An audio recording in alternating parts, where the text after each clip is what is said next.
আপনি যে ফেস্টুনটা নিয়ে এসেছেন ছাত্র অধিকার পরিষদ থেকে, আপনার বলার কিছু থাকলে একটু বলুন।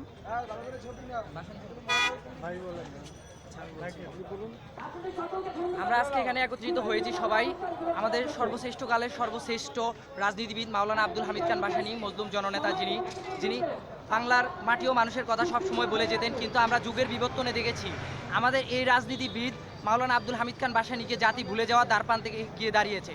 আমরা চাই তাদের স্মৃতি আমরা অক্ষুণ্ণ রাখতে, তাদের স্মৃতি ধরে রাখতে এবং এই সচেতন নাগরিকদের কাছে তাদের স্মৃতিগুলোকে তুলে ধরতে এবং সকল অন্যায় অত্যাচারের বিরুদ্ধে বজ্র কণ্ঠস্বর মাওলানা আব্দুল হামিদ খান ভাসানীর স্মরণে আমরা আজকে এই যৌথ সমাবেশের আয়োজন করেছি।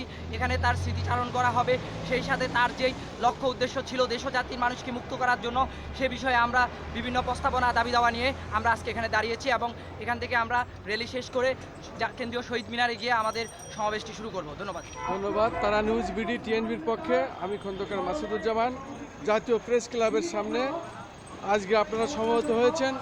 এটা যাতে সার্থক হয়, সফল হয় এবং এর জন্যই আমরা আজকে দেখতে পাচ্ছি ঠিক জাতীয় প্রেস ক্লাবের সামনে এ প্রান্ত থেকে ও প্রান্তর পর্যন্ত শুধু ছাত্র এবং ইয়াং জনতা, এরাই যেন আজকে এটা দখল করে আছে এবং তাদের বিভিন্ন ব্যানার ফেস্টুনগুলো আমি দেখাচ্ছি, যা যা লিখেছে, আমরা আছি, থাকবো, স্বাধীনতার জন্য লড়ব।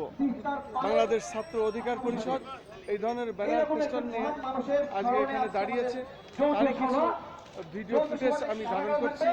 আমি খন্দকার মাসুদুজ্জামান, তারা নিউজ বিডি টিএনবি থেকে জাতীয় প্রেস ক্লাবের সামনে ঠিক তারই একটি বিশাল মানে র্যালি হবে বলে দেখা যাচ্ছে।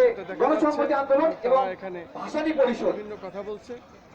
আমরা এই যৌথ যে প্রোগ্রাম কর্মসূচি, এই কর্মসূচিতে যদি সুন্দরভাবে করতে পারি, এটি বাংলাদেশ ছাত্র যুব শ্রমিক অধিকার পরিষদের একটি কৃতিত্ব।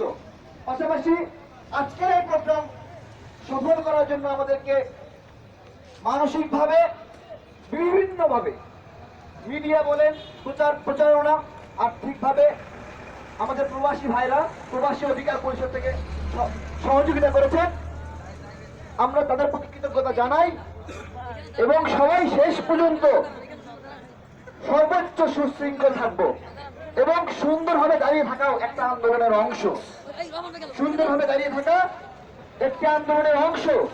সবাই কথা বলে না, সবাই সামনের লাইনে থাকে না, তারপরে আন্দোলন হয়, আন্দোলন সফল হয়, কর্মসূচি সফল হয়, দাবি আদায় হয়, গুরুত্বপূর্ণ বিভিন্ন প্রেক্ষাপটে বিভিন্ন ইস্যুতে আমরা কাজ করি।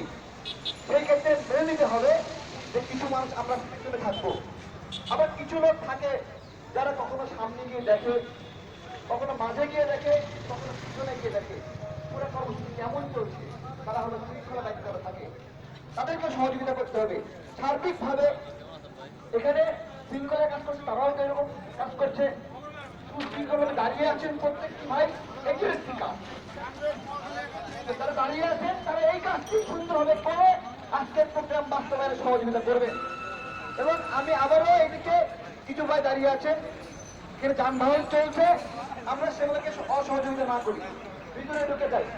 এইদিকে কিছু ভাই আছেন, সবচেয়ে বেশি দেখতে পাচ্ছি বাংলাদেশ শ্রমিক অধিকার পরিষদ এবং ছাত্র অধিকার পরিষদ বিভিন্ন ব্যানার ফেস্টুন নিয়ে আজকে দাঁড়িয়েছেন জাতীয় প্রেস ক্লাবের সামনে এবং ফিরিয়ে দাও আমার গণতন্ত্র, ফিরিয়ে দাও আমার স্বাধীনতা, এই ধরনের বিভিন্ন ব্যানার ফেস্টুন নিয়ে দাঁড়িয়েছে।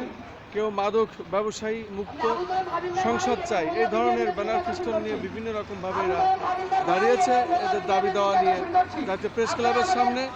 আজকে প্রেস ক্লাবের প্রান্তর থেকে প্রান্তর পর্যন্ত শুধু তারাই ইয়াং জেনারেশন, প্রত্যেকের মাথায় একটা হলুদ বা সাদা ইয়ে বাঁধা আছে।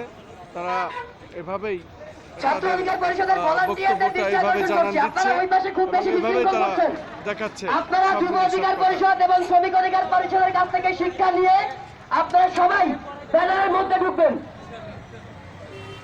মজলুম জননেতা ভাসানী, আমরা তোমার ভুলি নাই, বিভিন্ন রকম ফেস্টুন লিখে তারা এভাবে আজকে জাতীয় প্রেস ক্লাবের সামনে অবস্থান নিচ্ছে। সেটারই একটি অংশ আমি ভিডিও ধারণ করলাম। আমি খন্দকার মাসুদুজ্জামান, তারা নিউজ বিডি টিএনবি থেকে জাতীয় প্রেস ক্লাবের সামনে, ঢাকা।